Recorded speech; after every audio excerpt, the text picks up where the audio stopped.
चुनावी बॉन्ड मामले को लेकर केंद्र सरकार को एक बड़ा झटका लगा है।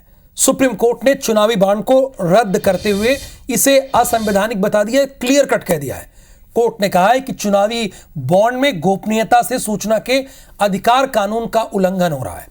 सुप्रीम कोर्ट ने एसबीआई से कहा है कि वो 12 अप्रैल 2019 के बाद से अब तक जितने बॉन्ड जारी किए गए हैं उसकी जानकारी चुनाव आयोग को दे और फिर उसे आयोग अपनी वेबसाइट पर डाले। कोर्ट ने चुनाव आयोग को 13 मार्च तक इस जानकारी को सार्वजनिक करने का समय दिया है। लोकसभा चुनाव से ठीक पहले आए इस फैसले को केंद्र सरकार के लिए बड़ा झटका माना जा रहा है। सुप्रीम कोर्ट ने पिछले 5 साल के चंदे का हिसाब किताब मांगा है। ये जो सुप्रीम कोर्ट की बात है हम आपको बता रहे हैं। इलेक्शन कमीशन को बताना होगा कि किस पार्टी को किसने चंदा दिया, कितना चंदा दिया। ये नहीं कि आप बताएंगे ही नहीं, पिछले 5 साल के चंदे का लेन देन सुप्रीम कोर्ट को बताना होगा। एसबीआई से जानकारी जुटाकर वेबसाइट पर साझा करने के निर्देश दिए कि बताइए कहां से और कितना मिला है। सुप्रीम कोर्ट के इस फैसले से दान देने वालों को भी बड़ा झटका लगा है। आरटीआई एक्ट का उल्लंघन करती है चुनावी बॉन्ड की योजना। अरे भाई, कौन कितना पैसा दे रहा है, कहां दे रहा है, कहीं काले धन को सफेद तो नहीं किया जा रहा है? आप बताइए। यह भी हो सकता है माननीय सुप्रीम कोर्ट ने निर्णय क्यों लिया, माननीय सुप्रीम कोर्ट को यह क्यों कहना पड़ा, यह समझना होगा। देखिए, चुनावी बॉन्ड स्कीम में गोपनीय का प्रावधान आरटीआई का उल्लंघन है। पहली बात, सरकार से पूछना जनता का कर्तव्य है। सही बात है, इसलिए आप जब तक आपको जवाब न मिले पूछते रहिए सवाल।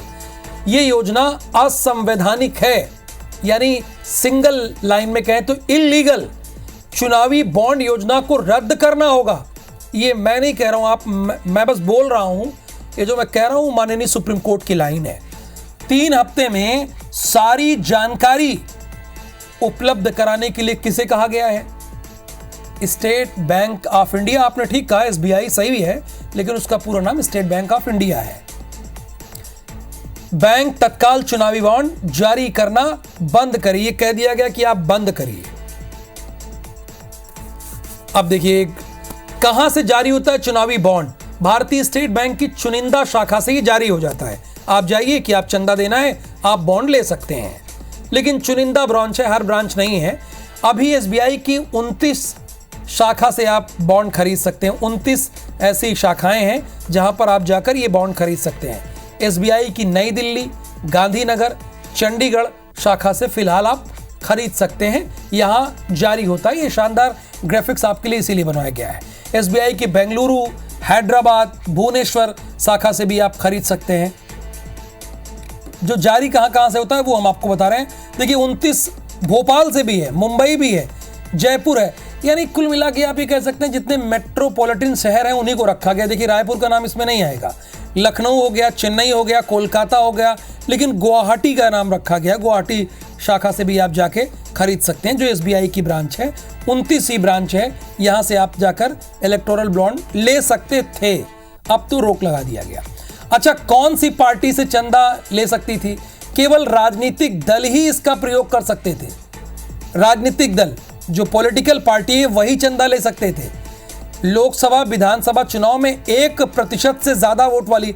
अब ऐसा नहीं कि आपको वोट मिला 0% के आसपास और आपको चाहिए इलेक्टोरल बॉन्ड, लेकिन 1% दिया है तो बहुत छूट दे दी है। लोक प्रतिनिधित्व अधिनियम 1951 की धारा 29A के तहत रजिस्टर्ड दल होने चाहिए, ये बकायदा बता दिया है। अब इसके बाद आ जाइए, क्या है चुनावी बॉन्ड? पार्टियों को चंदा देने का एक विकल्प है। सीधी सीधी बात यह है, नगद की बजाय बॉन्ड के जरिए चंदा दे सकते हैं। नगद नहीं देना चाहते हैं, पॉलिटिकल फंडिंग में पारदर्शिता के लिए। अच्छा देखिए, अब ये पॉलिटिकल फंडिंग में पारदर्शिता लाई जाए इसलिए लाया गया था, लेकिन पारदर्शिता है क्या? नहीं है ना, इसीलिए तो सुप्रीम कोर्ट को कहना पड़ा। अब कोई भी नागरिक, कंपनी या संस्था बॉन्ड खरीद सकता है। 1000, 10,000, 1 लाख और चौथी रकम सुन के आप हैरान हो जाएंगे, 1 करोड़। 1 करोड़ के बॉन्ड खरीद सकते हैं। इसीलिए मैंने शुरुआत में कहा नहीं कि काला धन को सफेद करने का ये एक माध्यम भी है। बॉन्ड खरीद कर किसी भी पार्टी को चंदे के रूप में, जिसको मन चाहे आप 1 करोड़ का चंदा आप चाहे भारतीय जनता पार्टी को, कांग्रेस को या किसी भी राजनीतिक दल को आप दे सकते हैं। चुनावी बॉन्ड में दानदाता का नाम सार्वजनिक नहीं होता, ये पब्लिक नहीं किया जाएगा, ये हिडन रहेगा, पब्लिक नहीं किया जाएगा। पहली बात ये भी है, ये सारी बातें सामने आ रही हैं। सियासी दल इसे बैंक को वापस देकर पैसे, जो बॉन्ड मिला ना, वो बॉन्ड आपको जाना होगा, जो 29 ब्रांच मैंने बताया, वहां पर कहना होगा भैया ये हमारा बॉन्ड है, अब आप हमें नगद दे दीजिए, तो वो दे देंगे।